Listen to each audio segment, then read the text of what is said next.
मित्रांनो, मी प्रतीक झाडे. नेहमीप्रमाणेच आपल्या स्मशानभूमीमध्ये पिंपळगाव येथील जे वृक्षांची सेवा आहे, झाडांची सेवा आहे, त्या झाडांना पाणी देणे आहे, झाडांना आळे करणे आहे, तिथला परिसर स्वच्छ ठेवणे आहे, जे माझं काम आहे.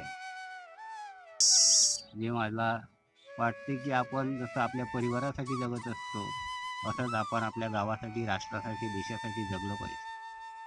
कारण का आपल्यावर ज्याप्रमाणे आपल्या घराची जबाबदारी आहे, तशीच आपल्या गावाची आणि आपल्या राष्ट्राची प्रत्येक माणसावर जबाबदारी आहे, आणि ती आपण त्या राष्ट्रासाठी सेवा दिली पाहिजे, गावासाठी सेवा दिली पाहिजे. आणि आपल्या सेवेने आमची सामर्थ्य येते, जे जे बोलायला त्याचे होते हस्ते परत सर्व जे त्याचे कामं राष्ट्रसंत गाडगे तुकडोजी महाराज आपल्या ग्रामगीतेत पण सांगतात. म्हणून आज या सेवा कार्यात माझ्याशी आदरणीय ढगेश्वररावजी मून सुद्धा जुळलेले आहे.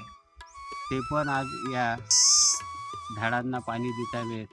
हँडपंपनी त्यांनी पण आज 70-75च्या वयात असताना सुद्धा हँडपंपनी पाणी हपसणे, बकेट हातामध्ये उचलून आज 10 लिटरची बकेट झाडांना पाणी देणे.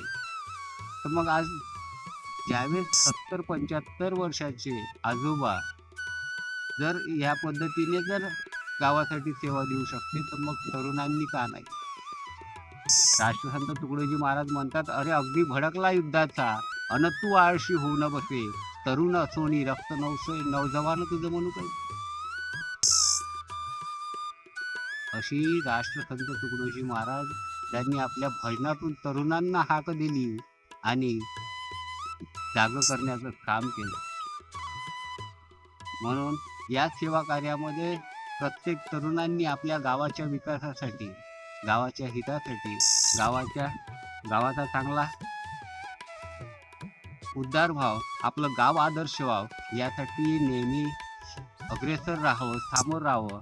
आपल्या गावाला आदर्श ग्राम बनवण्याचं प्रत्येक तरुणांनी स्वप्न हे उघड्या डोळ्यांनी नाही बघायचं, तर ते स्वप्न आपल्या याच उघड्या डोळ्यांनी साकार करण्याचं सामर्थ्य आपल्यामध्ये प्रत्येक तरुणांनी ठेवावं, अशी माझी या व्हिडिओच्या माध्यमातून, या माझ्या सेवा कार्याच्या माध्यमातून माझं प्रत्येक तरुणांना सांगणं आहे.